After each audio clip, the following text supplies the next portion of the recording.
esse livro, né, Desejando o Reino, e eu dei o título de A Liturgia Eclesiástica Repensando a Adoração, que é o compilado do capítulo 5 desse livro.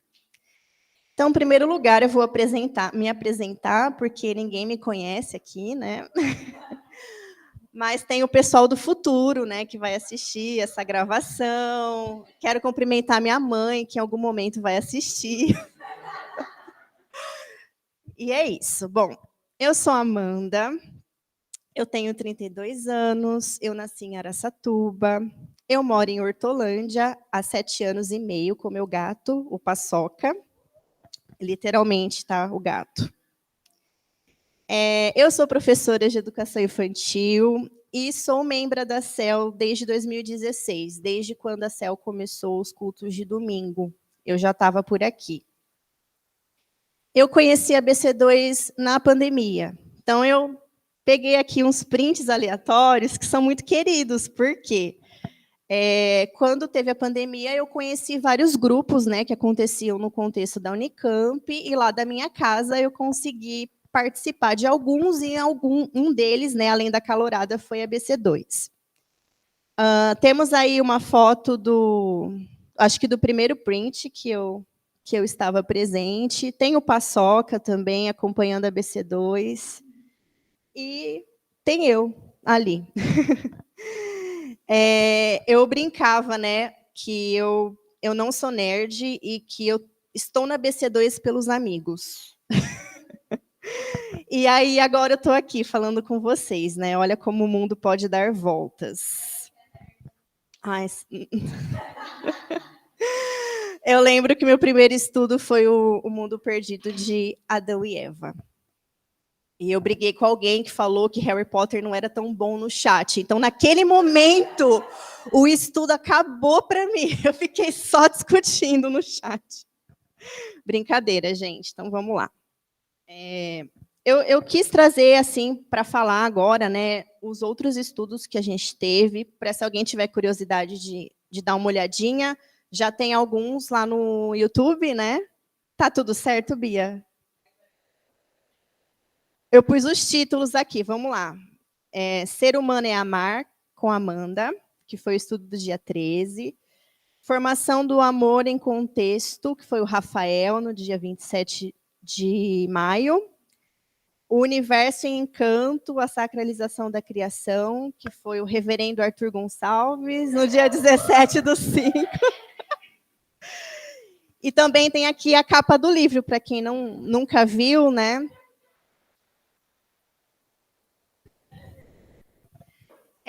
Bom, falando do autor, não é J.K. Rowling, mas é James K. Smith.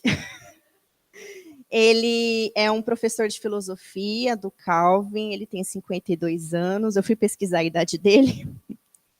E eu tive contato com ele com Você é Aquilo que Ama, né, que é um livro bem conhecido e tudo mais. Eu sei que eu li, mas assim, eu não lembro tantas coisas. E tem muita coisa desse livro, nesse livro que a gente vai falar hoje. Então, esse é o cara mais prolixo que eu já conheci.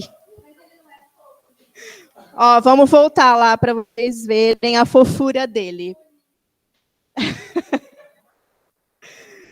Ele conseguiu ser mais prolixo do que meus áudios de 10 minutos para os meus amigos, assim. Eu achei ele muito extenso nos detalhes que ele traz, são muitos detalhes.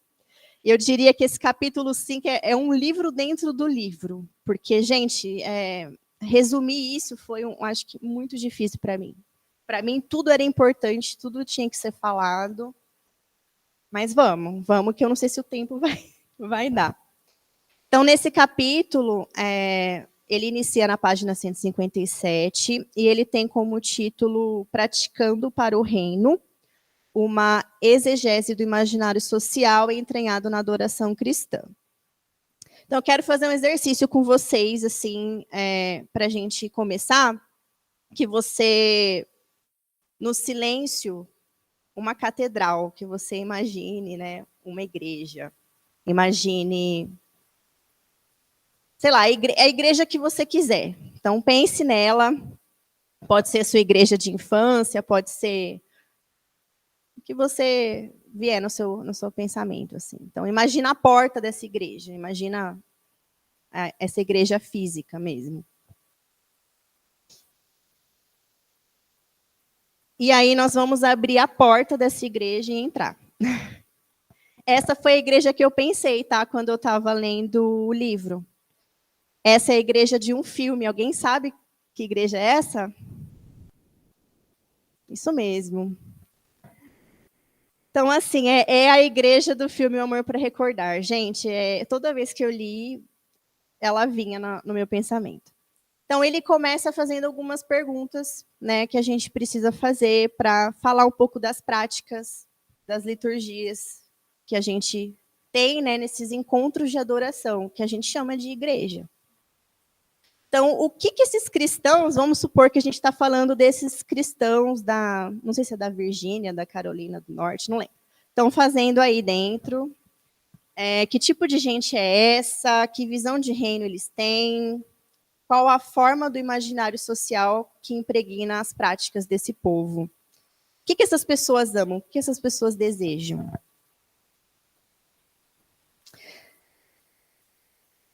Bom, se a gente tivesse uma câmera, né, que pudesse filmar, né, todos esses encontros que eles têm, amanhecendo, eles chegando na igreja, eles participando da celebração, eles cantando, ouvindo a mensagem, depois as pessoas vão embora. Se a gente pudesse ver o que está acontecendo ali, será que a gente iria perceber que ali existem pessoas com um sentimento incomparável de temporalidade?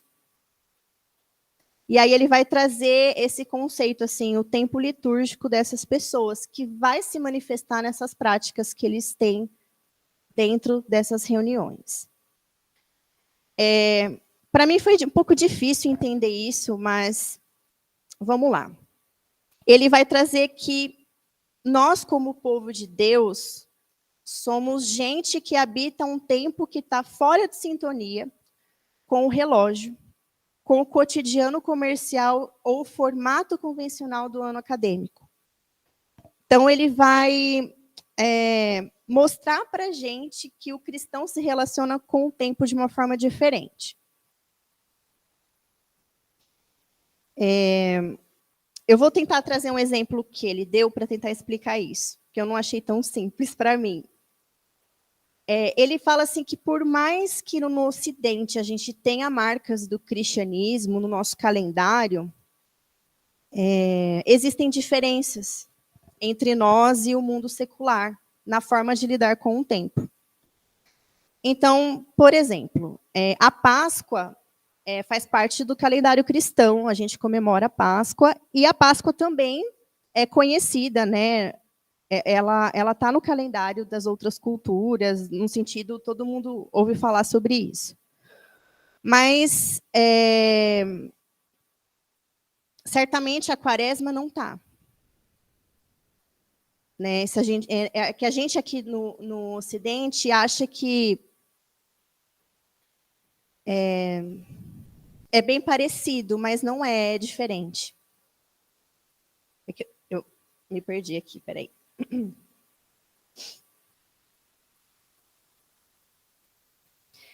Quando a gente fala, né, do Oriente, do calendário do Oriente, isso é mais significativo essas diferenças. Então, são essas diferenças de tempo que fazem com que a gente, como cristão, é marcado como um povo peculiar. Então, o resumo é esse. Mesmo que o exemplo não tenha ficado tão bom, eu quero que vocês gravem essa frase, que o povo cristão, ele é um povo peculiar, porque a igreja, ela está reunida em torno de uma pessoa. Ela está reunida em torno de Jesus Cristo. E Jesus, ele é um sujeito histórico, né? Ele foi judeu, ele nasceu, ele foi crucificado, ele foi morto, ele foi sepultado.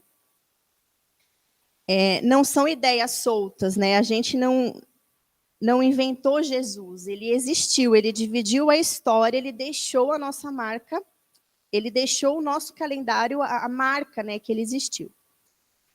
E quando a gente está dentro da liturgia, dentro do contexto de adoração, é como se o cristão fosse alguém nascido fora do tempo certo. Os elementos que a gente tem aqui nos cultos de domingo, nas nossas reuniões, eles vão treinar nossa imaginação como um povo que não está aguardando o fim do mundo, mas está aguardando o mundo conforme a gente ainda nunca conheceu.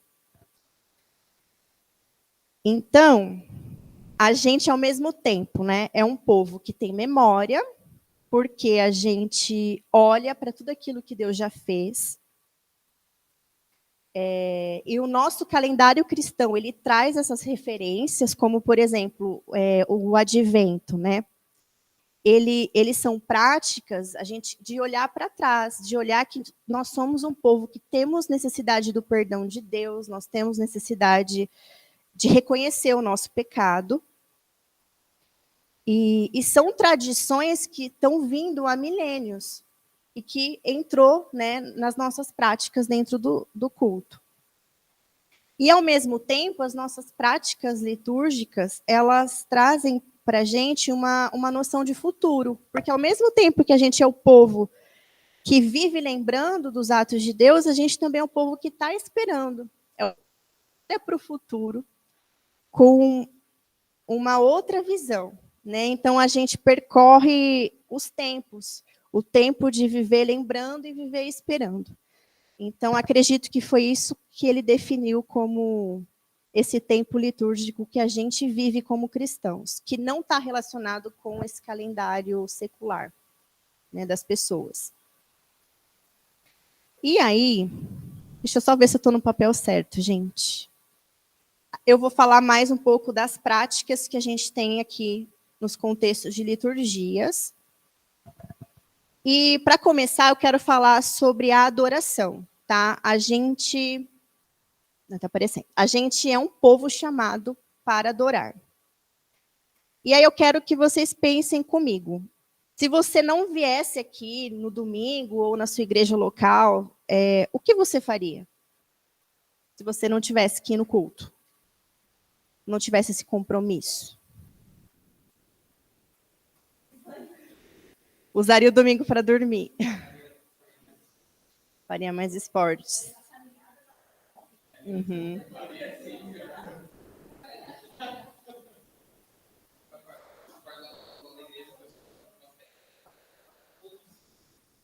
Poxa.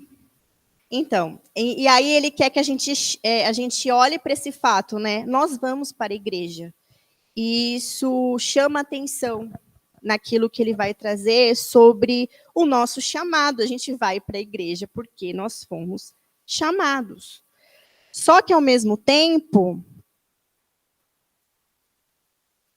não se trata de algo voluntário. Não é uma sociedade voluntária que se criou sozinha para ir por um culto. A gente foi escolhido. Então, a primeira iniciativa foi de Deus. Ele nos chamou, ele nos escolheu, ele nos redimiu. Ele está justificando a gente enquanto estamos nos reunindo. E isso vai acontecer até a vinda de Cristo. Então, toda vez que a gente se levanta, se prepara para vir para o culto, né, para a reunião, e a gente também tem que observar que existem pessoas que não vêm conosco. Existem pessoas que, às vezes, da mesma família, né, da mesma casa, que não se sentem chamados a estar ali. Não participam dessa reunião. Nem todos respondem a esse chamado. Nem todos participam. E um ponto que ele traz é que somos um grupo diversificado que decidiu se reunir em resposta a esse chamado. E a gente precisa lembrar ao mundo que somos, de fato, um povo só. Não que a gente lembrar ao mundo, mas a nossa reunião lembra o mundo e a nós mesmos que existem outras reuniões e que, ainda que estejam em contextos e em localidades diferentes, nós somos um povo só. A gente se vê como um povo só. A gente é o povo de Deus. E esse chamado, ele está relacionado à nossa vocação. O que é a nossa vocação fundamental? Adorar a Deus. Adorar a Deus, carregar a imagem de Deus. Mas dentro da história, a gente sabe que Adão fracassou, Israel fracassou. E Jesus foi quem cumpriu, né, de forma excelente e perfeita esse mandado cultural, que se manifestou em Jesus, não por ele conquistar o mundo, mas por ele ser submisso a Deus até a morte e em favor desse mundo. Então, se a gente eu venho aqui para a minha reunião de adoração, estou aqui para adorar a Deus, porque Deus me escolheu, Deus me chamou. Eu preciso olhar para Jesus, porque ele foi quem cumpriu esse chamado, que agora é o meu chamado. Mas quando a gente fala de seguir a Jesus e portar a imagem de Deus, quando a gente retoma essa identidade nossa como povo, a gente não pode esquecer que é sobre se reunir em torno da cruz.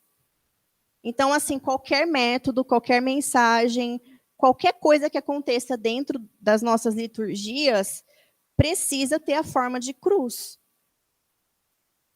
Só vai fazer sentido se nos levar para a cruz. Então, a nossa vocação fundamental é adorar e portar a imagem de Deus. E isso, ele vai trazer, que não é uma característica, assim, que tem no Homo sapiens, portar a imagem de Deus. Deus colocou lá. Na verdade, é o desenvolvimento de uma missão, é o desenvolvimento de um governo, é cuidar da criação. Então, quando eu penso que o meu chamado a adorar a Deus é também portar a imagem de Deus, eu entendo que isso se dá quando eu cumpro a minha missão de governar e cuidar da criação. E isso é feito não de forma individual, é feito com o povo, né?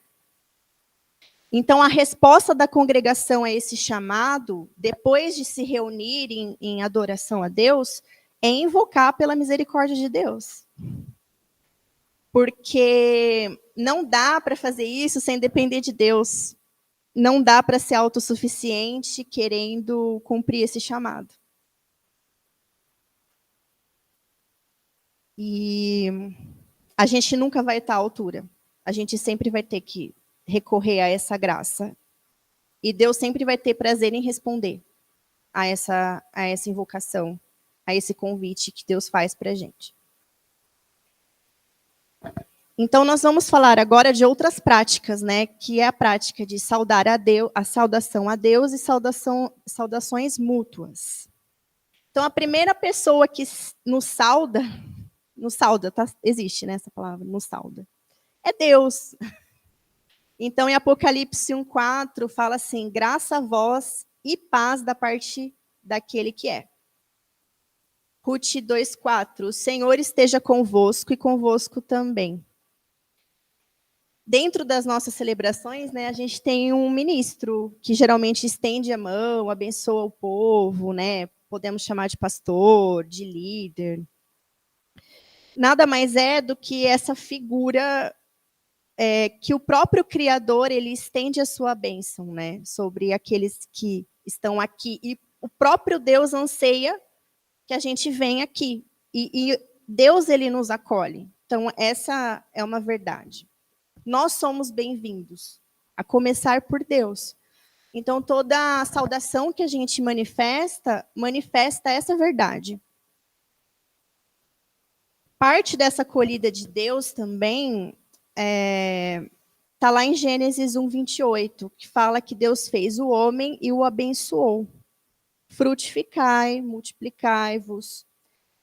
Então, o autor ele vai trazer também que a saudação de Deus ela aponta para uma bênção de Deus.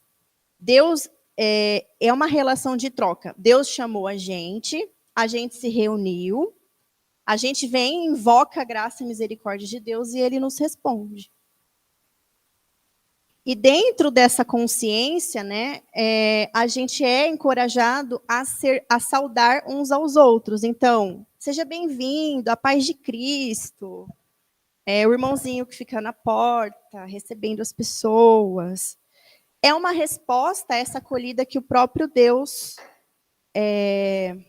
pratica conosco e vai se estendendo também em práticas de hospitalidade. Então, assim, não sei se eu falei antes, né? Mas acho que o objetivo do capítulo é trazer o porquê do porquê. Por que a gente faz essas coisas dentro do culto? Elas estão aí de forma aleatória? Existe um propósito para elas existirem? Então, agora eu vou falar da parte dos cânticos. Né? Toda celebração, toda reunião tem cânticos, certo? E será as músicas que a gente canta aqui um enfeite do momento? Será que é para a gente entrar no clima? É para revelar talentos que a gente canta? Ou desrevelar? Querido, olha, não canta não. Pode ser que você seja melhor em outra coisa. Eu me vejo um pouco assim, quando eu canto. Falo, eu estou cantando até que apareça alguém muito melhor. Então, assim, o que mais acontece quando o povo de Deus canta? Porque coisa boa acontece, a gente sabe. Pô, sensações, sentimentos, um monte de coisa acontece. Mas ele traz várias coisas. Então, ele fala que cantar é uma ação que envolve todo o corpo, um meio básico de reordenar os nossos desejos. Então, tem a parte de músculos juntas, a dança, tem a parte que a gente cria músicas e a gente está cumprindo a bênção que Deus deu em nós, assim, de criar, assim como Deus é criador. Mas o que ele vai trazer? Que a parte da música é muito importante porque ela forma memória do corpo, né? A música, ela tem um canal privilegiado na nossa imaginação. Então, cantar é um modo de expressão que parece residir em nossa imaginação mais do que o discurso. Ele vai trazer também que muito antes de existir uma teologia assim, formal, né, dentro da igreja, os cânticos já existiam e eles já formavam as pessoas. Em Colossenses 3,16 está escrito: ensinai e aconselhai uns aos outros com salmos, hinos e cânticos espirituais, louvando a Deus com gratidão no coração. Eu tenho até que horas? Só para... Por favor. Já é quase meio-dia. Não, é quase 11, tá, gente?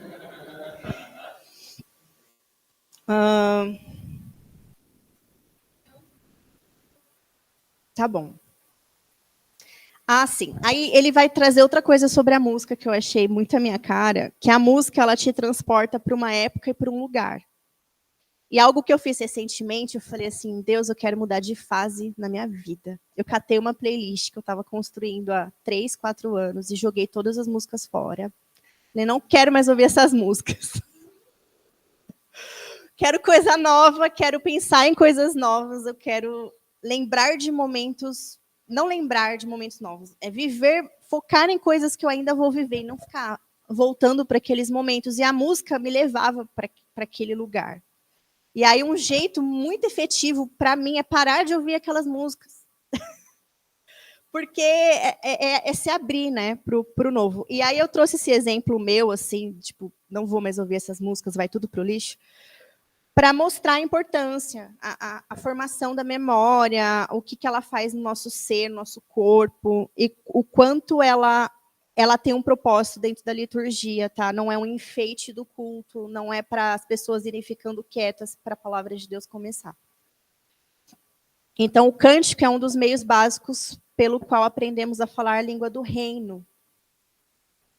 E aí ele vai chamar de uma teologia compactada. Então, isso nos traz a importância das músicas que são cantadas, né?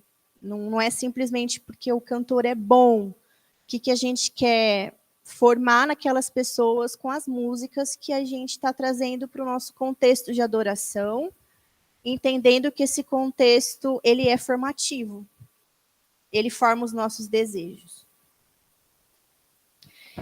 Vamos lá para a parte da lei, né? Toda adoração existe o momento da lei. 1 João 5,3. Porque o amor de Deus está nisso, em guardarmos seus mandamentos, e seus mandamentos não são um peso. Então, a gente reconhece a lei, né, de cor, amará o Senhor teu Deus de todo o coração, amará o teu próximo como a ti mesmo. E ele vai dizer que a nossa visão de mandamento pode ser que, não é que pode ser, é que tem grupos que não veem dessa forma, né? Que é como se Deus estivesse restringindo a sua vontade. Mas através da lei, Deus não está restringindo a sua vontade, ele está protegendo, né? Os mandamentos são um convite para práticas e ações que conduzam ao bem humano. Então, essa é a visão que ele traz da lei, dos mandamentos. E é um convite para a gente também reordenar corretamente a nossa vontade. E aí, ele vai falar assim, que na visão moderna, né, das pessoas que não partilham da nossa fé, isso é rejeitado, porque como assim eu não vou ter liberdade de escolha? Eu tenho alguém que traz uma lei para que eu siga essa lei? Então, liberdade para essas pessoas não existe se alguém determinar o que tem que acontecer na minha vida. Então, são distintas, né, a ideia de liberdade. A nossa compreensão de liberdade é oposta às liturgias seculares modernas. Elas querem o tempo todo formar em nós uma ideia de autonomia. Então, se a gente não presta atenção, o tempo todo, tudo que acontece no mundo, nessa sociedade que não está em relação com Deus, está tentando formar a gente a ser autossuficiente, a ser autônomo, a não ter lei, a fazer aquilo que o nosso coração mandar, fazer aquilo que o nosso desejo quer. E a lei, ela traz essa consciência. Opa, peraí, eu não criei esse mundo. Esse mundo que eu vivo não é meu. Eu não pedi para nascer, eu tenho um Criador que me colocou nesse mundo dentro de um tempo. Então, eu tenho alguém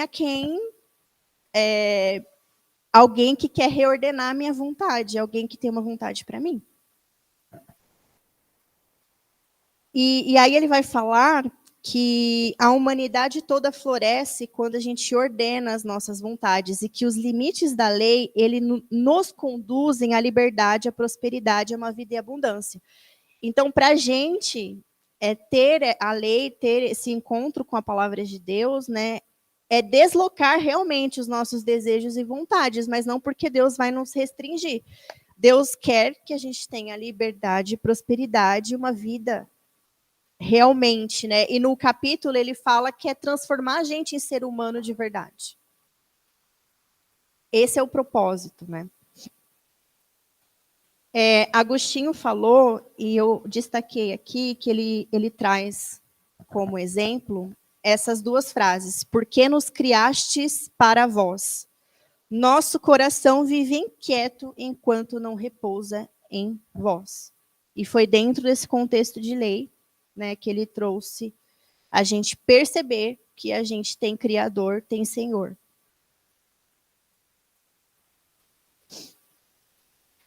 Agora vamos para as práticas de confissão e declaração de perdão dentro do povo de Deus.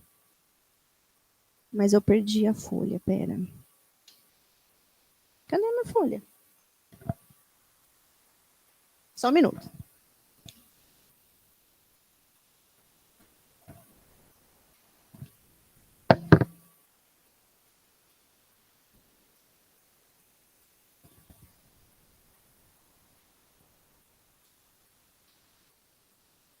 Nossa, tá tão pequeno que eu achei que eu tinha perdido. Tá. Bom, vamos lá. Quando a gente fala de confissão e declaração de perdão, é porque a gente se vê como pecadores.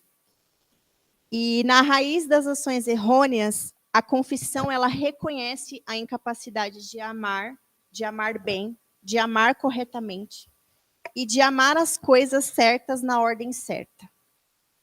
Então, assim, não é necessariamente aquela pessoa não sabe amar, ela ama errado. Ela ama coisas em ordem errada. E ela não sabe amar direito. E aí eu destaquei um trecho que é uma oração que tem nesse capítulo, que a pessoa está confessando a Deus, né? São muitas vezes que pensamos, ó Deus, que te amamos bem.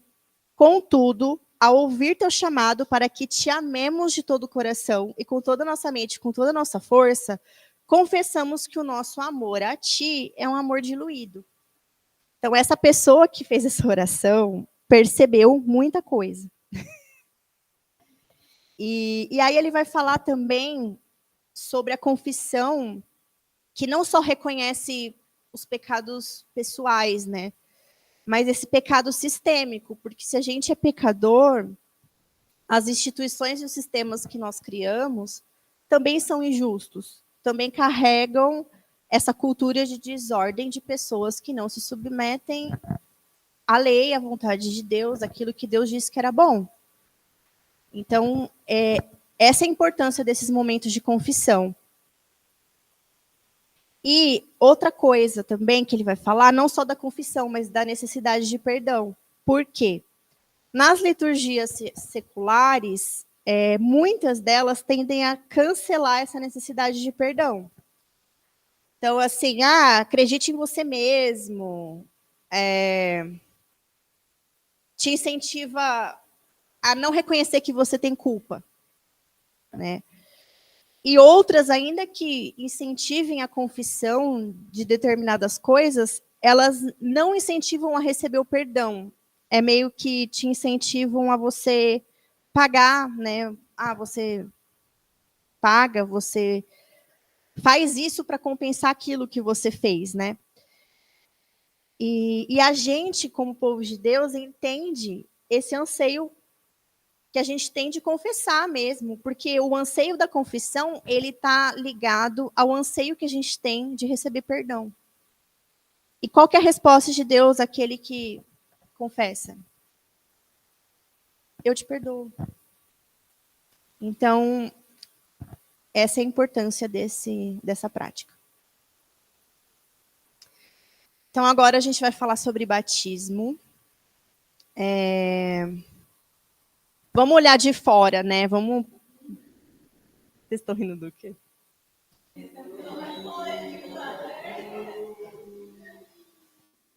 Por que polêmico?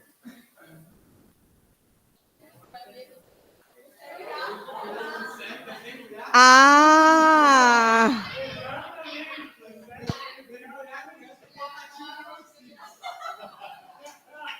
A forma de batizar que é a polêmica. Estou tentando lembrar como eu fui batizada. É que a gente não tem tempo para descobrir de todo mundo, né? Mas foi numa piscina. Mas eu acho massa quando é no Rio. Eu assisti vários.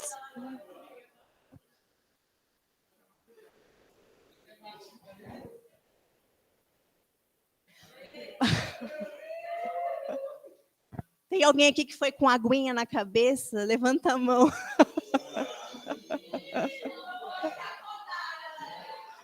Treta. Treta.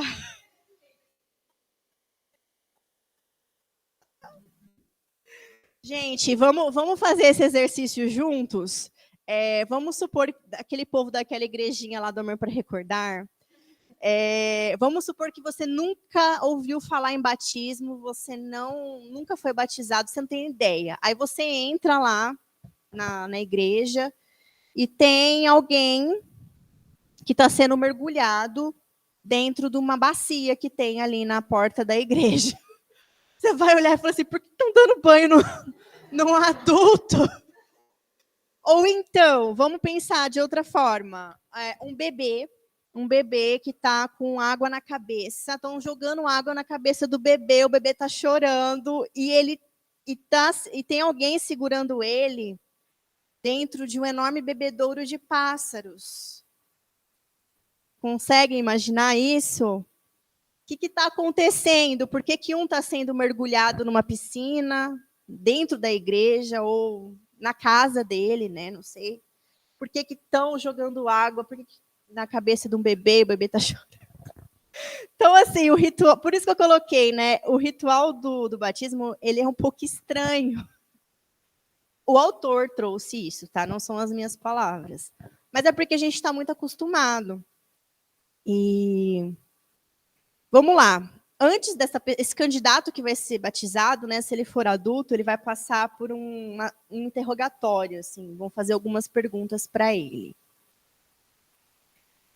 E o que está acontecendo, né?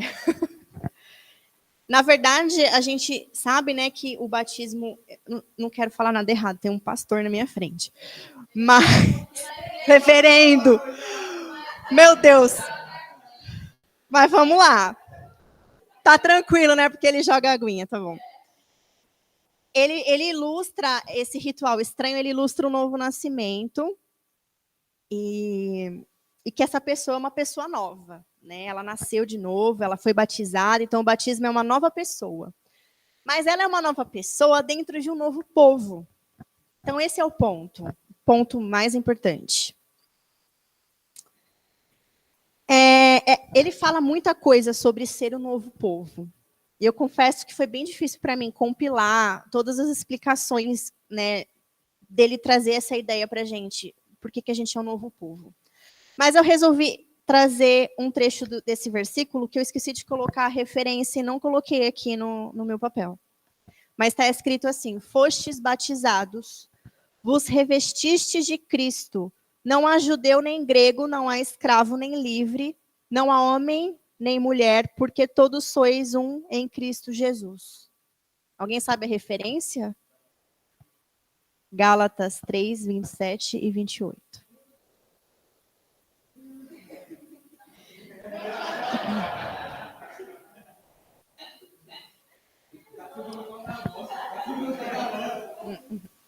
Então, o que aconteceu?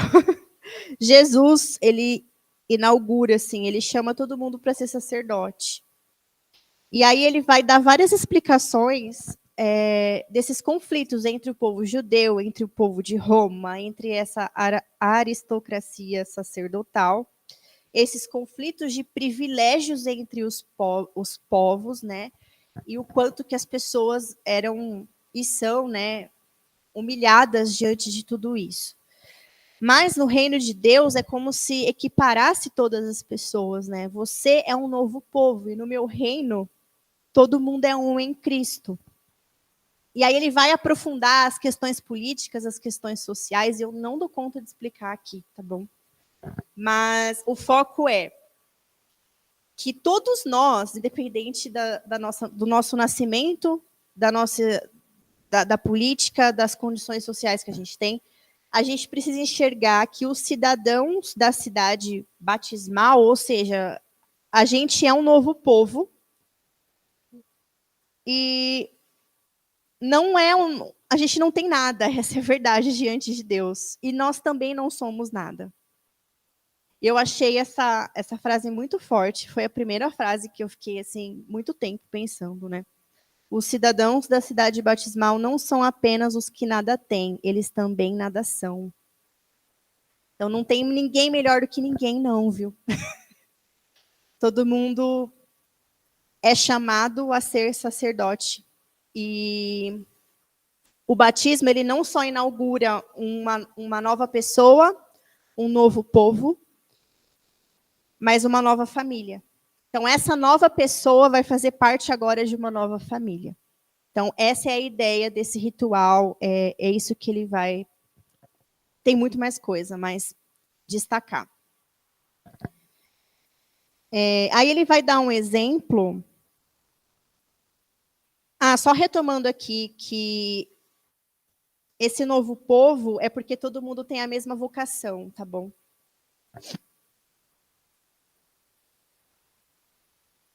Ele vai dar um exemplo de nova família. Por exemplo, tem alguns batismos de crianças que o povo, ele pergunta, né, a pessoa que está batizando vai fazer essa pergunta para a comunidade. Vocês prometem receber essa criança, orar por elas? E aí todo mundo responde sim. Eu não sei, cada lugar vai fazer de uma maneira. Mas é um exemplo que todos somos uma nova família também.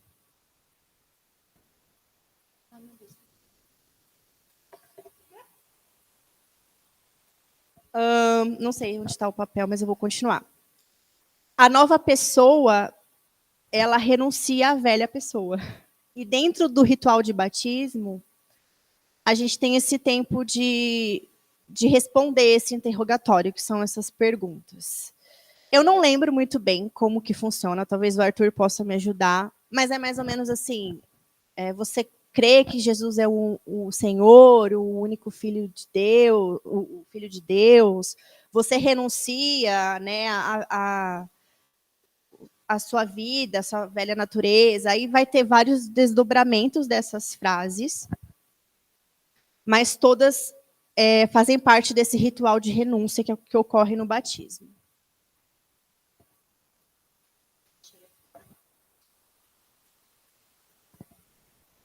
Tem uma frase assim: você renuncia aos poderes malignos desse mundo? E aí ele traz o mundo não como o mundo bom que Deus criou, a estrutura, né? Ele vai trazer o mundo como essa sociedade que está caminhando de forma errada, na direção errada. Então, a renúncia do mundo é essa estrutura injusta, fruto dos nossos pecados. E aí ele faz assim uma crítica a alguns teólogos, assim, e eu fiquei bastante pensativa, que no anseio de defender a graça comum e a bondade de Deus que se manifesta na criação, na música, na arte, na cultura e blá blá blá, às vezes a gente esquece das renúncias do batismo.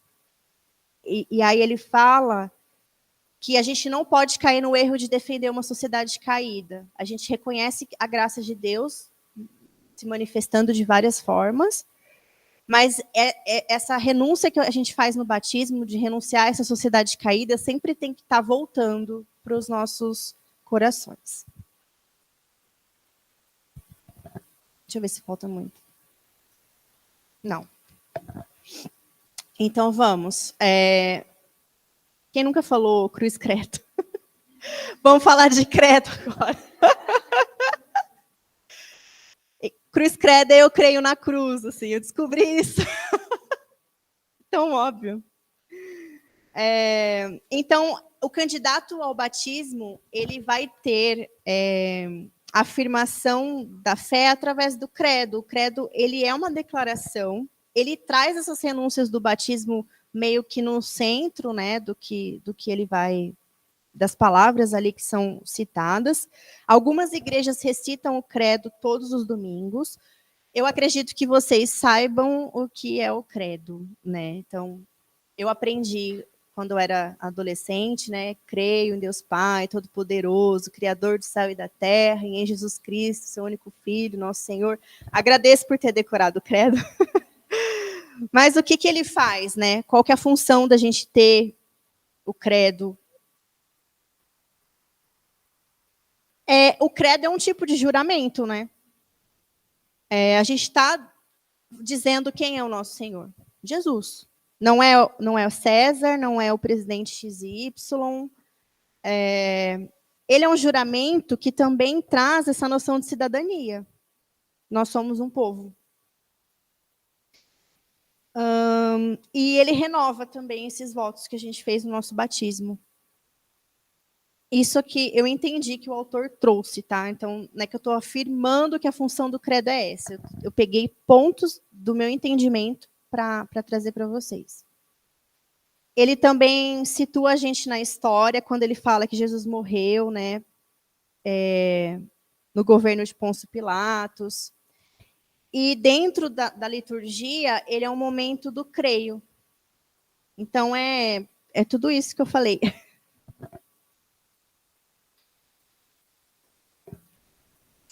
Então, agora a gente vai para a oração. Então, vamos, de novo, fazer um exercício de imaginar eu nunca orei, nunca vi ninguém orando. Eu entro numa casinha branca, onde ali existem pessoas e tem alguém que conversa com alguém, mas parece que está conversando com uma pessoa que está ausente. Então, assim, para pensar o que é a oração de verdade. Você está orando na sua casa, você está conversando. Quem chega e não sabe que você está orando vai achar que você está falando sozinho, porque não tem ninguém ali, né?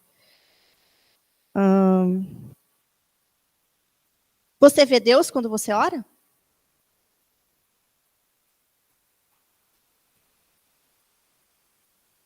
Por que você fica falando, então?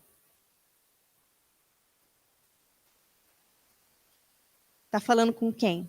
Com alguém que você vê? Está falando sozinho?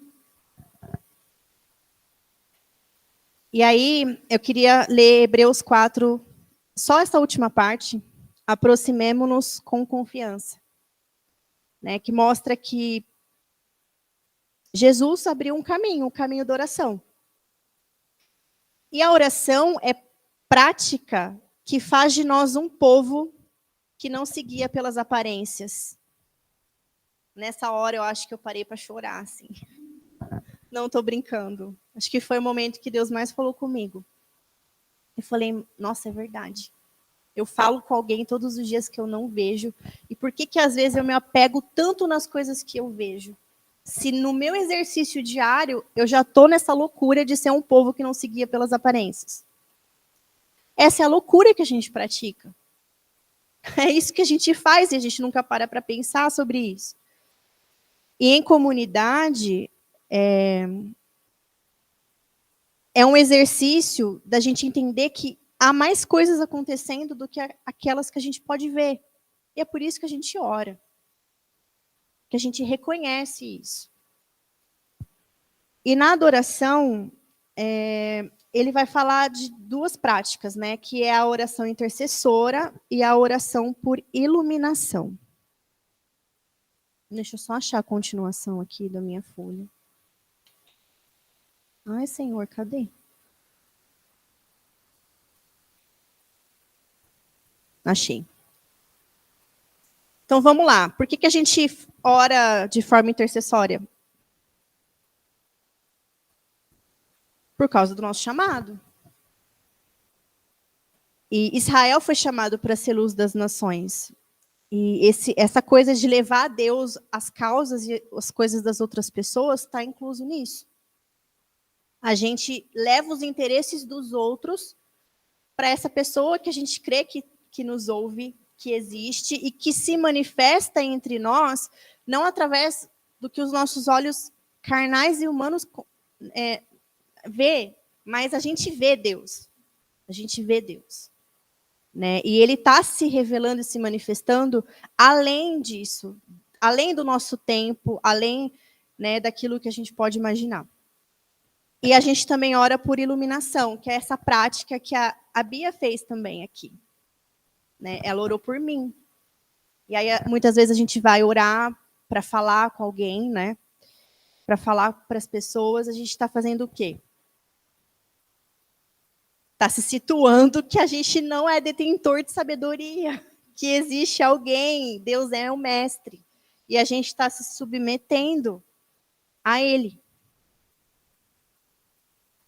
Então, essas práticas, elas nos trazem esse tipo de formação.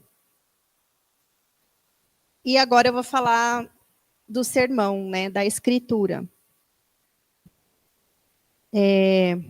Imagina, né, você chega num lugar e tem um povo que abre um livro antigo, que na verdade é uma estranha coleção de livros, e que eles chamam de um livro só.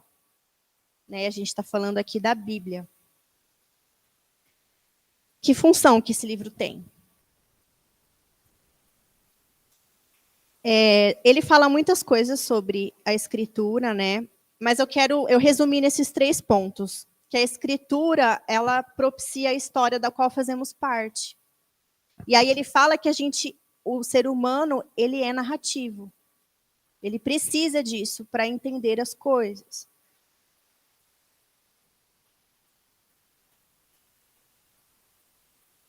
E também os personagens, né, dessa história passaram a ser, eles são os nossos exemplos, porque a gente se identifica com eles. E o propósito da gente devorar a escritura dentro dos nossos contextos é justamente com que a gente se torne esse tipo de pessoa, esse tipo de povo que Deus chamou. Então, a escritura é a maneira principal de fazer com que os nossos desejos sejam redirecionados. Todas as outras práticas, elas complementam isso. Elas complementam esse momento da escritura. Ele é um momento central, assim. E os outros não são menos importantes, eles fazem parte. A escritura é a principal fonte de imaginação cristã. É a maneira como a gente passa a ver o nosso mundo e ver quem nós somos, para onde nós vamos. Agora vamos para a Eucaristia, que a gente chama de ceia, né? Ceia do Senhor e tudo mais. Então, a ceia, né, quando a gente pensa, tem os elementos, tem o pão, tem o vinho, e a gente compartilha isso no momento de adoração. Ele é um elemento tangível, você toca, você sente o cheiro, você sente o sabor. Que visão de reino está nesse ritual da ceia? Bom, vamos lá, ler 1 Coríntios 11, 26. Eu vou ler rapidinho por causa do tempo, tá? Porque todas as vezes que comerdes desse pão, beberdes do cálice, proclamais a morte do Senhor até que ele venha. Uma coisa que me chamou a atenção e que está nesse elemento da ceia, os elementos da ceia são coisas triviais do cotidiano das pessoas. E em qualquer parte do mundo é bem provável que se tenha pão e vinho. Então, esse elemento da ceia é muito cotidiano. É o reino de Deus trazendo valor a esse cotidiano tão nosso, tão humano, tão carnal. E ele destaca também quando Jesus abençoa os alimentos. Quando, na história, né, Jesus partiu, abençoou e proclamou a morte do Senhor através desses elementos. Também representa que Deus abençoou o fruto do nosso trabalho. Houve plantio, houve colheita, houve culinária, enfim. E o que mais que eu vou falar aqui? O reino que virá não requer a eliminação dos interesses desse mundo, comer e beber. Então, eu fiquei bastante pensando sobre isso, assim, o quanto que o nosso cotidiano tem relação também com esse reino que vai vir. E a gente vai realizar a ceia até que ele venha, porque depois vai ser a ceia do Cordeiro, que traz para a gente a imagem desse reino que está por vir e que não vai haver fome, não vai faltar alimento, não vai faltar pão e vinho gratuitamente para todos. Então, ela tem essa representação assim do que vai vir. E em terceiro e último ponto, a ceia é uma celebração de perdão e reconciliação. Por quê? Nesse contexto de ceia, a gente está se relacionando com as outras pessoas. A gente está entrando em uma disciplina de reconciliação com o próximo. Então, eles falam assim, examine-se a si mesmo. Porque é você se reconciliar com Deus, estar nessa relação com Deus e também estar nessa relação com o próximo. Deus, ele faz uma mesa diante dos inimigos, através dessa ceia do Cordeiro, né? Mas um dia a gente foi inimigo de Deus. Então, primeiro Deus perdoou a gente, e é por isso que a gente perdoa o nosso próximo. A gente ama o nosso próximo porque ele nos amou primeiro. Então, toda essa representatividade são nesses elementos da ceia. Vamos ver. Vamos falar agora de oferta. É o último ponto antes da conclusão.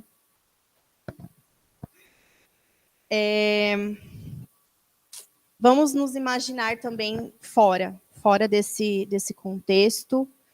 Imagina que em algum momento que aquele povo estava reunido naquela igrejinha, de repente eles começam a mexer nas bolsas, a chacoalhar umas moedas, a pôr dinheiro em alguns envelopes, ou anotar o número do Pix. Oi? Abrir o aplicativo do banco. Para quem está de fora, parece que eles estão pagando, né, por um entretenimento, por estarem ali. Que cena estranha, né? As pessoas remexendo nas bolsas. Mas a adoração, ela envolve não só o nosso estômago, como a gente viu na Santa Ceia, mas também o nosso bolso. O dinheiro faz parte da nossa realidade. E não é uma troca, a gente não está trocando com Deus, né, no momento da oferta, porque nada que a gente oferecer não é nada. Deus fez tudo pela gente. Então, essa relação de oferta, ela não é troca, ela é uma expressão de gratidão. E o reino de Deus, ele também diz respeito à economia, porque se o reino é político, se somos uma nova polis, um novo povo, povo que foi reconciliado uns com os outros, ele vai reconfigurar a distribuição e o consumo. Então, a primeira igreja, aquelas pessoas que estavam reunidas ali no Pentecostes, receberam o Espírito Santo, o que aconteceu com eles depois? Eles partilhavam tudo o que eles tinham. Essa expressão era marcante ali, não é marcante, não é a palavra certa. Foi o que aconteceu com eles após o Espírito Santo descer. Então, também é sobre isso. Também é sobre o que a gente partilha com o outro, né? Então, agora, eu achei bem autoexplicativo esse aqui, que outra prática que a gente tem é ser enviado como testemunhas, que a gente chama de grande comissão. Então, a adoração cristã, ela é uma escola afetiva onde a gente aprende e depois a gente é enviado para o mundo real. Então, tudo que a gente está fazendo aqui no momento de culto, assim, essa formação que a gente está recebendo de uma forma densa, ela tem um objetivo, da gente impactar o mundo, da gente exercer isso dentro desse mundo. E a igreja, ela é um centro cultural que convida pessoas a encontrarem identidade e vocação em Cristo, discipulando também através dessas práticas. A igreja, ela não é chamada para conquistar o mundo, e sim para servir o mundo. Tá? E sobre adoração, eu vou encerrar com aquilo que ele colocou, que a adoração, ela termina como começou, com a bênção de Deus. Então, Deus, ele é o primeiro em tudo. Até para nos chamar para adorar, a iniciativa foi dele. E é sobre isso. Então, eu vou para a conclusão, né, do capítulo 5. Que a nossa adoração cristã intencional, ela é densa e repleta de poder formativo. A adoração cristã, ela sempre nos colocará no caminho da graça. E isso é importante a gente pensar, por quê? Poxa, em 1h30 de celebração, de culto, será que tudo aquilo que acontece dentro dessa reunião é tão formativo assim? Será que tem poder suficiente para ir contra as práticas seculares desse mundo? Será que a gente é um povo tão diferente assim do povo que não vai na igreja? Então, ele faz essas provocações e nos convida a olhar para essas práticas que nos direcionam para esse caminho de graça. E quando a gente reconhece essas práticas culturais como liturgias formativas, ainda que de forma limitada, a gente pode minimizar alguns efeitos, né?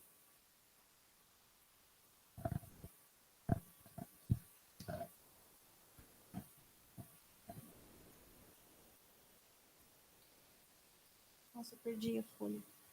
Toda hora eu perco folha, gente. Eu queria falar sobre esse terceiro ponto. Eu não sei se eu vou conseguir, que eu acho que não saiu aqui. Bom, o que o autor sugere, né? Se a gente... Bom, que a gente participe da obra cultural através da perspectiva do reino. Ele fala que há poder no nosso testemunho. E que se envolver em uma vida de comunhão fora do que acontece no domingo é muito formativo também. Então, por isso que esse além culto, né, ter amizades, se envolver com as famílias, são incubadoras desse reino. Então, por isso que eu coloquei #TamoJunto, porque é bem aquilo que a gente procura fazer, né? Deixa eu só achar meu papel final para encerrar. Gente, achei.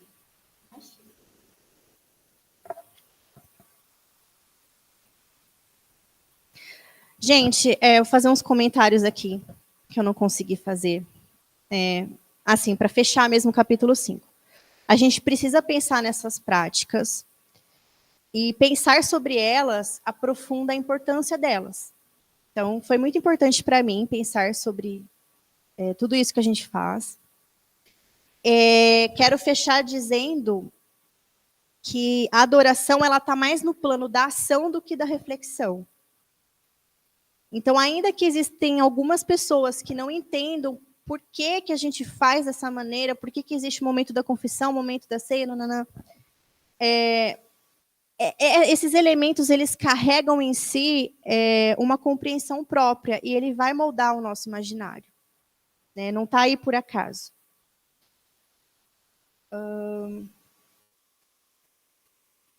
E aí o encerramento é que essas práticas, elas não só estão fazendo referência a coisas eternas, mas elas estão treinando a gente a ser humano de verdade.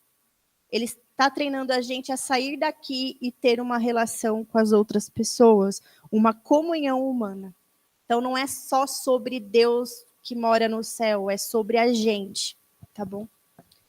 O capítulo 6, ele é bem rápido. Não porque ele mas porque eu quis que ele fosse. Exato. No controle dessa situação, deste momento, vamos lá. Ele vai falar agora sobre a universidade cristã é para os que amam. A educação do desejo.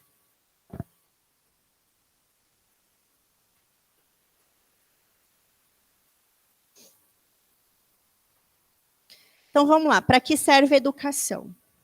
Não vai dar tempo de responder, então eu vou seguir. 11h30. Então, ele vai retomar essa coisa. Nós somos litúrgicos, nós somos o que amamos, somos aquilo que desejamos, somos o nosso coração, somos guiados por hábitos que treinam nossos desejos. Então, uma linha de raciocínio que ele conclui aí. Então, ao longo do livro, ele vai falar dessas práticas que são densas, e dentro do cristianismo, essas práticas elas vão ensinar os nossos desejos, por isso que elas acontecem. Estou repetindo tudo. E elas são, de certa forma, contra a formação a essas liturgias seculares. Então, ele retoma isso para perguntar, para que existe, né, educação cristã? Qual é o propósito de uma universidade ser cristã? Então, é o que ele vai perguntar. E ele fala que a resposta mais comum é que uma universidade cristã vai trazer uma perspectiva cristã para o mundo, né? Vai transformar esses profissionais, esses estudantes, em pessoas que vão agir na cultura, que vão ajudar a redimir a sociedade.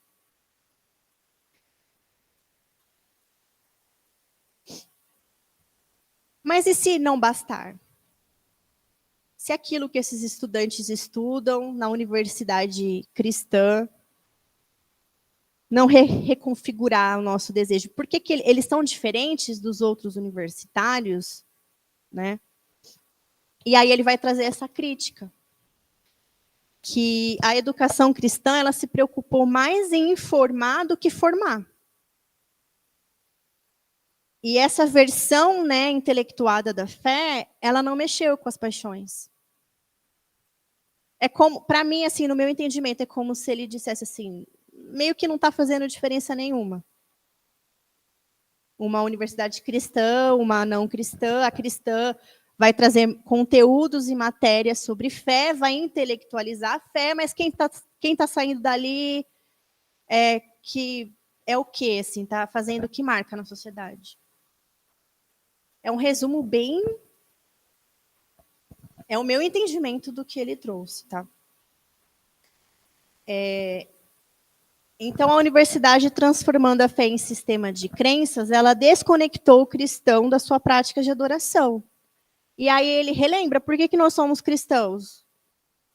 Não é só pelo que sabemos e cremos, mas porque somos discípulos de Jesus e fazemos parte de uma comunidade, e essa comunidade tem práticas de adoração, um conjunto de práticas de adoração. Então, ele fala que o objetivo da educação cristã, uma universidade cristã existir, deveria ser o mesmo objetivo da adoração cristã. Se a universidade cristã não está fazendo isso, ela está fracassando, no meu entendimento. Então, qual que é o objetivo da adoração? Formar discípulos radicais de Jesus, cidadãos do reino de Deus, portadores da imagem de Deus, povo peculiar. E a universidade cristã está fazendo isso? Ou ela está só condensando conteúdos de fé, assim? E esse é o último slide, para a gente ter a sensação que está acabando. E para parecer que vai acabar. Como seria, então, né, nos 3 tópicos que ele traz, essa universidade cristã? Se o intuito dela é o mesmo de formar adoradores. E aí ele a igreja, a capela e a sala de aula. Então ele traz a figura da capela como uma retomada dessa necessidade espiritual. Retomar a adoração no campus. Estudantes e professores, né, vivendo imersos nesse ambiente de adoração. E aí ele vai trazer outro ponto, que é reconectar a sala de aula, o dormitório e o bairro. A formação cristã, ele vai dizer que ocorre ao longo do tempo. Então, esses espaços, eles deveriam ser oportunidades de práticas cristãs sólidas. Então, quando ele fala de vida em comunhão, a gente precisa reorganizar essa universidade aqui para que essas práticas cotidianas, né, do repertório cristão, da vida cristã, aconteçam de uma forma melhor. Meu resumo é esse. Então, seja nas refeições comuns, nas obras de caridade, todo mundo partilhando dessa vida. E a última parte, que foi a que eu realmente encontrei um pouco mais de sentido, assim, é reconectando o corpo e a mente à aprendizagem encarnada. Então, é como se ele trouxesse para o conteúdo desses estudantes coisas muito práticas do cristianismo. Então, por exemplo, o cara está aprendendo sobre hospitalidade. Ele não vai ficar na leitura e no discurso. Ele vai, praticamente, trabalhar em abrigo, com pessoas sem teto, vai se envolver em programas de reabilitação de ex-presidiários. Ele realmente vai praticar aquilo que a fé cristã exemplifica nessas obras, assim.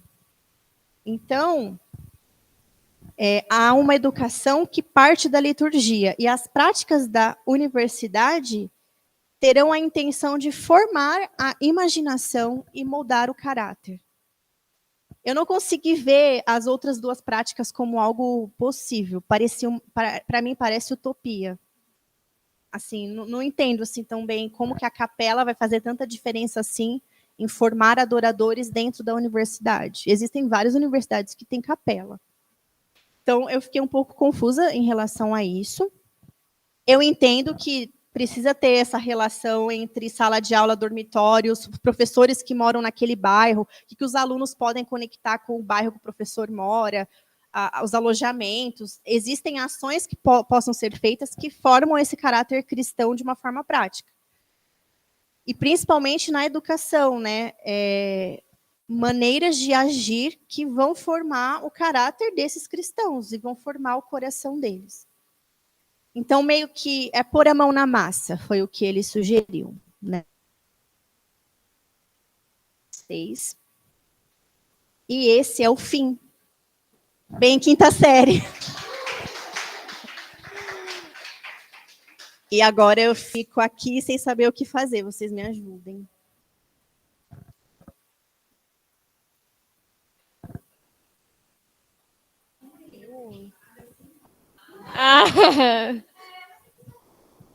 Na verdade, é.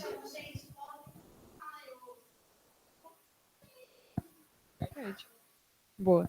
Então, obrigada, Amanda. Achei, assim, extremamente sensacional esse estudo. Isso é muito, muito didática. Eu amo slides didáticos, eu amo que tem, assim, uma didática sensacional. E dá pra ver, assim, o que Jesus falou no seu coração com esse livro. Assim, adorei. 10 de 10. E, assim, uma coisa que já iniciando um debate, então essa é a hora que a gente conversa um pouquinho sobre aquilo que a gente entendeu, sobre aquilo que a gente aprendeu. Então, iniciando isso, assim, o que eu entendi, principalmente dessa parte do capítulo 5, é que o autor, ele tenta, para ter uma visão de fé integrada, ele tenta dividir algo que parece superficialmente muito diferente em princípios litúrgicos básicos em comum. Por exemplo, eu vou dar um exemplo da minha área ciência, né? Então, por exemplo, você olha para uma plantinha e você olha para um doguinho, para um cachorrinho, né? Superficialmente, você vê que eles são coisas muito diferentes. Mas quando você quebra eles em princípios muito mais básicos, muito mais fundamentais, você vê que todos são seres vivos, são células eucariontes, possuem núcleo, possuem DNA, sabe? Então você vai quebrando a coisa em princípios menores e mais fundamentais. Então o que ele fala, o que eu entendo que ele fala é que todos os ambientes são ambientes litúrgicos, né? Então, lembrando lá do exemplo do shopping, que eu acho que foi a Amanda que deu lá no começo. Então, o próprio shopping é um ambiente litúrgico, né? Então, ele quebra tanto o cotidiano quanto o ambiente eclesiástico da capela com princípios muito mais fundamentais. Então, o que é adoração, o que é o amor. Então, quebrando o batismo em renúncia e transformação, quebrando a confissão em reordenar os amores, isso transforma as coisas de maneira muito mais integrada, né? Então, por exemplo, a gente consegue integrar a plantinha com o doguinho quando a gente fala seres vivos. Né? Então é uma coisa incomum. Do mesmo jeito a gente consegue conciliar a capela e a vida eclesiástica com a vida cotidiana, a vida que você vai no shopping, que você vai para a faculdade, etc. Quando a gente transforma as nossas práticas dentro da igreja em princípios básicos que a gente consegue aplicar em um e outro, né? Então eu acho que essa parte da educação cristã ela é reflexiva no sentido de querer aprofundar naquilo que a gente querer e vira algo integral porque vira algo translacional, né, das áreas da nossa vida. Então não é só no batismo que a gente pode praticar renúncia, não é só nos cânticos que a gente pode praticar adoração, que a gente pode praticar contemplação e emoção, né? Então isso vira algo muito mais integrado. Então eu acho interessante essa ideia da educação cristã ser algo como formando as nossas práticas, e ele está tentando refletir nisso, né? Eu achei isso muito da hora, muito legal. Queria saber se alguém mais quer comentar alguma coisa, perguntar alguma coisa.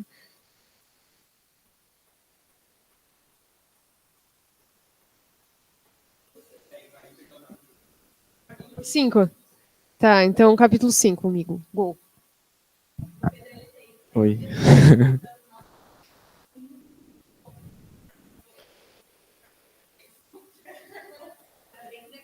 Mas imagina, não, veja bem, o cara escreveu um livro inteiro, são 2 capítulos do livro, se eu só discordei com 6 pontos, significa que eu gostei da maior parte das palavras que estavam lá. Não, assim, a primeira coisa que eu discordei, pelo menos eu acho que eu discordei, é sobre como ele apresenta a ideia de pecado. Ele apresenta pecado como sendo ele não como pecado, mas ele aprende os mandamentos como sendo convite às práticas que conduzam ao bem humano. E eu acho que a consequência lógica disso é que o pecado passa a ser uma coisa que faz com que as pessoas não vivam do melhor jeito possível. E eu acho que isso exclui o aspecto central da ideia de pecado, que é uma transgressão direta a Deus. É uma ofensa direta a Deus.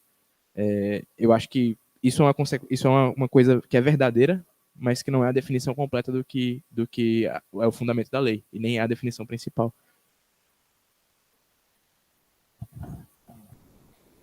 É por isso que eu falei, eu acho que eu discordo. Eu achei que tinha um risco dele mencionar isso. Mas...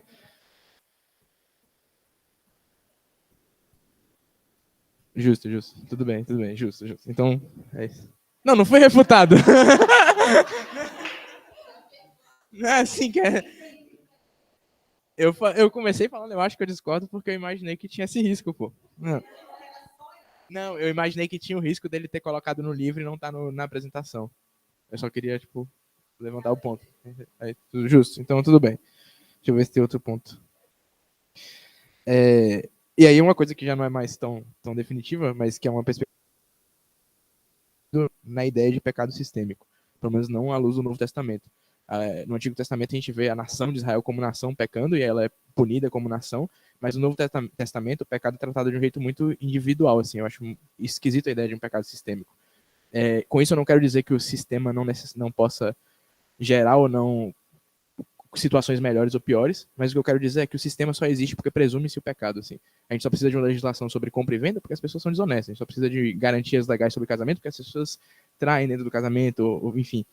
A gente só cria sistemas de segurança civil, de legislação civil, porque a gente presume que as pessoas como indivíduos vão errar e vão se comportar de um jeito que é desonesto. Então, eu acho que a existência de um sistema é, por definição, consequência do pecado humano na ótica cristã. Então não é que aí a gente pode fazer um sistema que garanta mais ou menos direitos, mas no fundo qualquer proposição de sistema presume a existência do pecado anteriormente. Então o pecado sistêmico para mim não faz tanto sentido, porque o sistema é consequência do pecado e não o jeito pelo qual ele passa a existir. Eu vou falar mais concordando com ele do que discordando, porque eu sei que tem muita gente que vai, acho que talvez vai mais discordar do que concordar, daí eu jogo mais o lado do Pedro e depois eu quero ouvir. Aí eu quero ouvir as respostas de vocês. Eu concordo, eu acho que eu não estou falando que qualquer discussão sobre pecado sistêmico necessariamente é teologia liberal, acho que está bem longe disso, mas eu acho que um dos sintomas de uma teologia liberal às vezes é focar só no pecado sistêmico e excluir o pecado individual. Acho que isso a gente pode talvez concordar, né? Eu acho que o Novo Testamento justamente é isso, é essa questão da nossa culpa individual diante de Deus, e Deus ele não vai no último dia julgar um sistema, ele vai julgar pessoas como justificadas ou não, como com as contas pagas diante dele ou não. E eu acho que eu acho que realmente essa questão de pecado sistêmico, existem injustiças sistêmicas, mas usar a palavra pecado eu ainda não pensei o suficiente sobre isso, mas eu concordo com o Pedro em alguns pontos. Eu acho que eu tenho andado na direção contrária do que vocês estão colocando. Porque eu fico pensando assim, a lei que a gente faz e as normas que a gente faz é impregnada de pecado, de manter a injustiça, de manter a condição humana e da natureza, né? E eu fico pensando assim, o quanto a Bíblia se refere à questão social. É uma coisa muito forte. E eu acho até que o nosso pecado individual, ele é uma coisa assim, a nossa condição é uma condição pecadora, né? Então, a nossa forma de amar, a nossa forma de fazer as coisas é carregada dessa... Mas é como se a coisa individual ela fosse de uma proporção menor do que a coisa coletiva. E quando a gente pensa na história da humanidade, a gente começa a ver como é absurdo a condição de uma pequena minoria que tem uma vida e uma grande maioria que vive na borda do mundo. E eu acho que isso é o maior, assim, a expressão mais forte do pecado.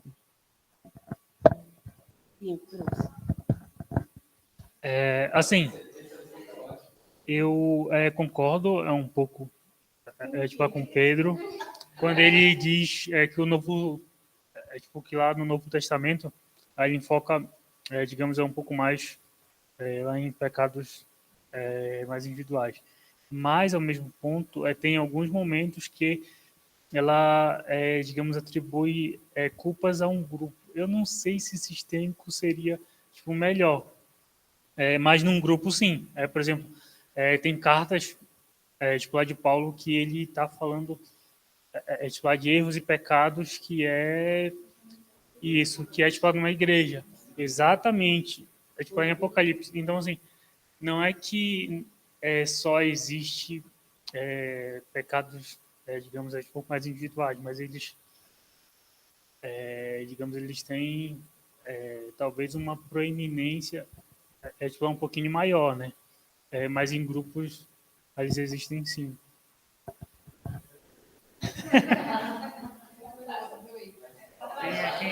Meu comentário é rápido para mim, tipo assim, é meio lógico que se eu tenho um sistema que é formado por pessoas e as pessoas são pecadoras, esse sistema ele vai sofrer do pecado conjunto dessas pessoas. Não é uma questão assim de ser sistêmico ou não, ou da gente formalizar esse conceito.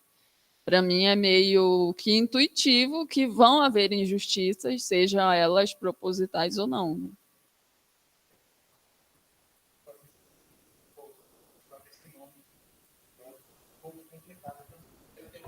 Eu ia comentar outra coisa que eu esqueci, então.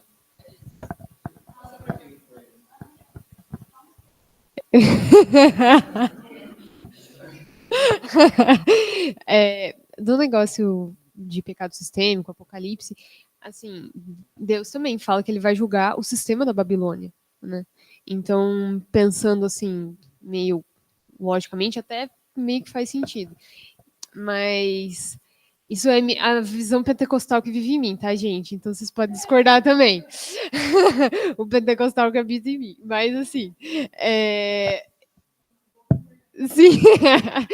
Mas assim, pensando no pecado individual e sistêmico, eu acho que existe sim uma parte muito mais focada no Novo Testamento para o pecado individual, mas o sistema é como se fosse uma sinergia entre diversos pecados individuais. Então a gente tem, por exemplo, um pecado, entre aspas, sistêmico, que ele não é simplesmente a soma dos fatores que são pecados individuais, né? Existe, tipo assim, um pecado que aumenta o pecado do outro, que aumenta o outro, e vai né? Tipo, a coisa vai escalonando uma a outra, né? E que legitima também, né? Sim, também, também. Então, assim, existe um fenômeno de, para mim, não sei se tá fazendo algum sentido, não faz?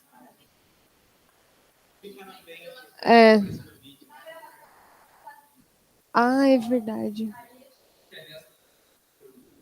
Você! Quer ver a treta. Não, brincadeira. Mas. Sou eu, é pra eu vir, né? Não, imagina, gente. Mas, assim, realmente, Jesus, ele trata muito mais o nosso coração e, através da transformação individual, transforma a sociedade, né? Então, ele veio redimir pessoas individualmente, não, assim, fazer por atacado, né? Então, eu acho que isso só depende um pouco da perspectiva que você fala, né? A gente tem uma responsabilidade coletiva sobre o ambiente que a gente vive, por mais que a gente, às vezes, não reconheça, mas ou escolha ignorar, né? Então, mas ao mesmo tempo, o que a gente tem controle e o que Jesus consegue transformar é o nosso coração, né? Ou né?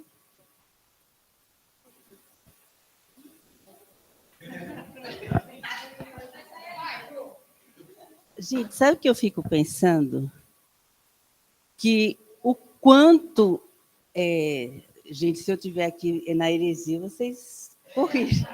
Não, mas assim, o quanto a religião não trouxe para o individual por um controle.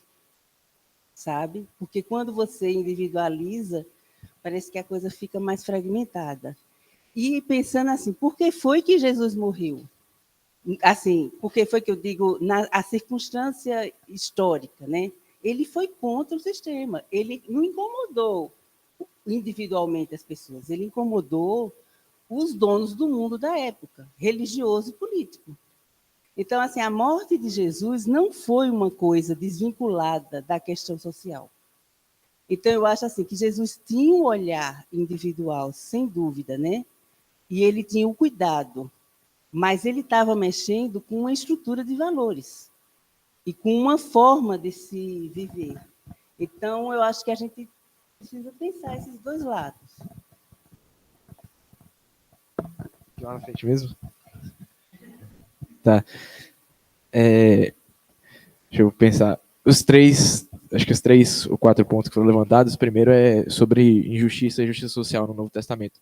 Assim, eu concordo que tem descrições de justiça social e que no Novo Testamento, que o contexto que Jesus está lá, e o que eu estou propondo não é que não exista uma responsabilidade social, mas é que essa responsabilidade social se configura ou não como pecado na individualidade de cada pessoa. Porque se você pensa em pecado como transgressão da lei, estados assim não são condenáveis. O Estado não vai para o inferno. Quem vai para o inferno, quem é condenado por transgredir a lei, são as pessoas que constroem aquilo.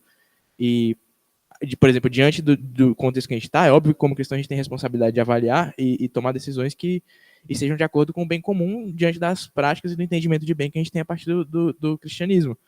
Isso não isenta a gente de tomar essas decisões ou de participar em ação social, enfim, qualquer coisa desse gênero. É só que a ideia de um pecado que é inerente ao sistema, que, assim, que quem está sendo julgado pelo pecado desse sistema, para mim é muito esquisita para o Novo Testamento. Com relação às igrejas no Apocalipse, eu acho que ali o pecado da igreja tem que ser entendido de um jeito um pouco diferente, porque quando você olha para Paulo no Novo Testamento, se dirigindo às igrejas, ele se refere, por exemplo, a casos de pecados graves, explícitos e públicos dentro da igreja, que a igreja deveria retirar de dentro deles o pecador, no sentido de que tolerar um pecado tão explícito, tão grave dentro da igreja é participar dele. Então, mas é que é individual, claro que é individual, porque você decide deliberadamente, cada pessoa exerce seu papel ali dentro, não é, a igreja não vai toda pro inferno por causa de uma pessoa que pecou, entendeu? Não faria sentido isso.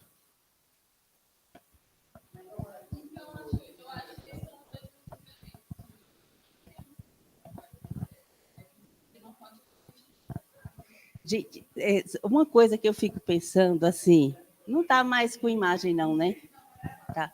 Uma coisa que eu fico pensando assim é que a gente vive dentro de uma estrutura que a gente não consegue viver fora do pecado. Por exemplo, a questão ambiental. Eu acho que a gente tem um compromisso de cuidar desse mundo e tal caos. E você não consegue, porque o que você vai comprar que não é com embalagem que não é adequada? O que você vai comer que não foi feito? Então, você fica dentro de um negócio que você só consegue funcionar daquela forma. Eu acho que... E aí, também, pensando assim, na nossa individualidade exacerbada, né? A gente faz... Esses dias eu estava pensando, eu cheguei à conclusão que eu precisava de uma aldeia. Vocês já ouviram falar que para criar uma criança você precisa de uma aldeia, né? Então, e a gente vive extremamente individualmente. Então, você tem que fazer tudo. E aí a gente não dá conta, e aí a gente fica esgotado. E isso é fruto de uma estrutura, de uma forma de funcionar. E eu não consigo fazer diferente. Porque eu não tenho aldeia para eu ir. E se eu for, não sei se eu vou conseguir viver lá, porque eu estou impregnada, eu estou formatada nesse jeito.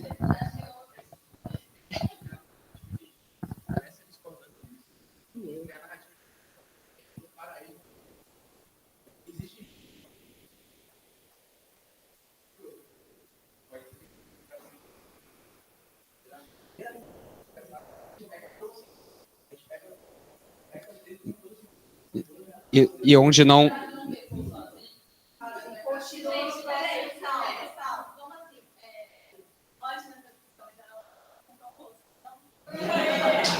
Deixa eu...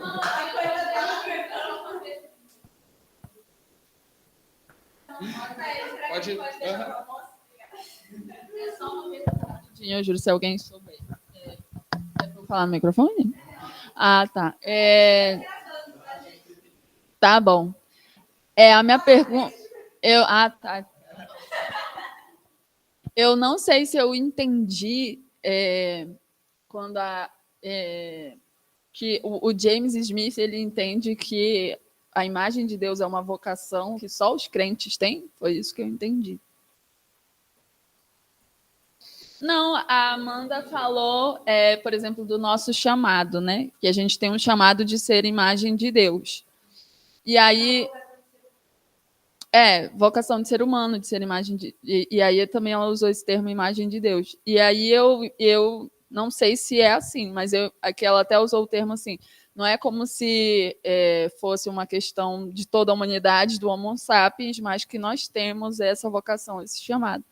Aí eu pergunto isso, eu não sei se o James Smith entende que a imagem de Deus ela está só nos cristãos, os cristãos são chamados para ser imagem de Deus, essa que é a minha pergunta. Ele entende dessa forma?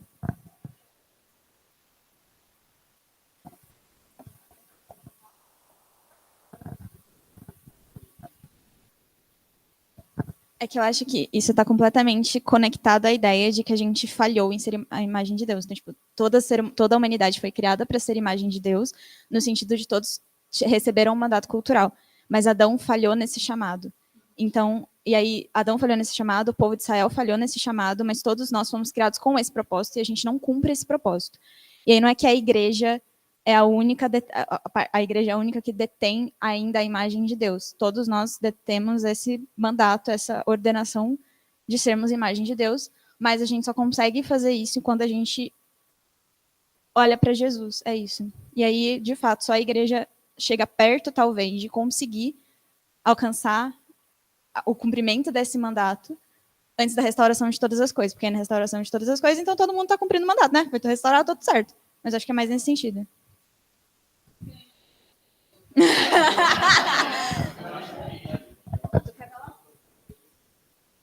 Não, tudo bem.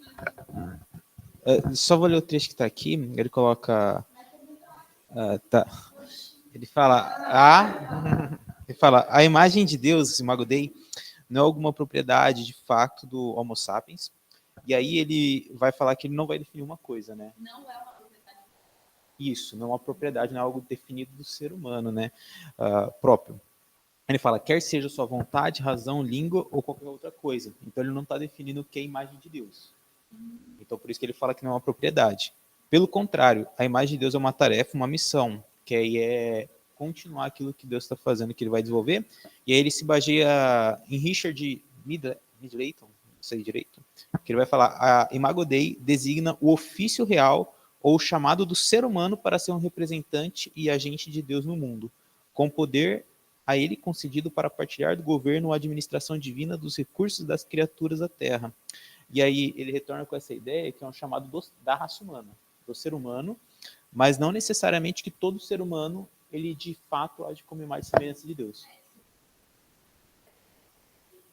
Uhum.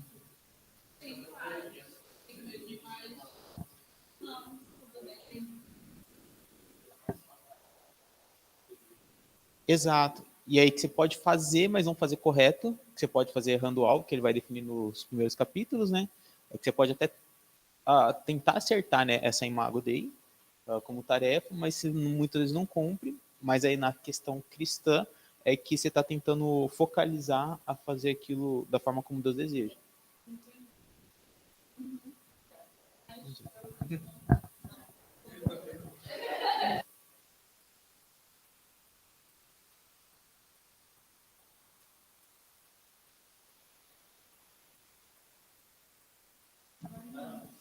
Sim, tá, é que tá acabando a bateria, então realmente é hora de tirar foto.